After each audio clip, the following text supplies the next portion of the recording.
កុលាបឆាបឆក់ចិត្តបងសំផស្សនួលល្អបានចងចិត្តបងហើយថ្លៃជួបអូនដំបងបេះដូងបងញ័រហាតីឃើញភ្លៀមរៀមអលីភ័យចរណៃបងច័ន្ទស្នេហាមិនស្នេហ៍ស្រីមុំឃុំចិត្តបងហើយដកមិនរួចឡើយព្រោះតែស្រស់កែវកន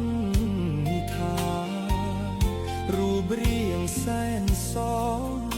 រៀមសូមប្រឡោមចិន្តាស្ម័គ្រកាយមិនស្ដាយសង្ខារឲ្យតែជីវាស្ម័គ្រក្តីស្នេហ៍ដាច់ចិត្តសួរថ្លៃស្រីមិនឆ្លើយតបបងចង់ដឹងថាស្រស់នួលអងស្នេហ៍ស្នងមានគូឬទំនេរបិទបងក្រាក់សត់ជាកូនអ្នកចំការស្រែតែស្មោះឥតមានថ្ងៃប្រែមាសមេអូនទុកចិត្តបាន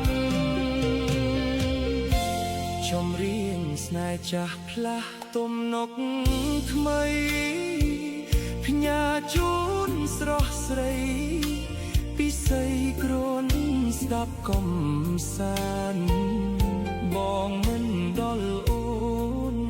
មាសស្ងួនមែនទេកលយានបានជាស្រីស្រស់ភូមិផានសាមានមិនឆ្លើយសារស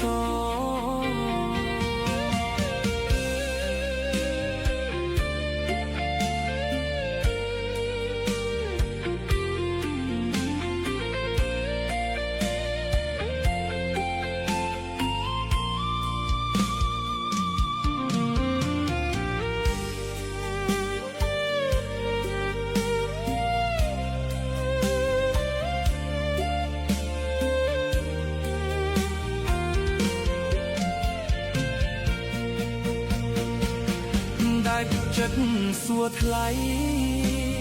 ស្រីមិនឆ្លើយតបបងចង់ដឹងថាស្រស់នួលអងស្នេហ៍ស្នងមានគូឬទំនេរបិទបងក្រាក់សត់ជាកូនអ្នកចំការស្រែតែស្មោះឥតមានថ្ងៃប្រែមាសមេអូនទុកចិត្តបាន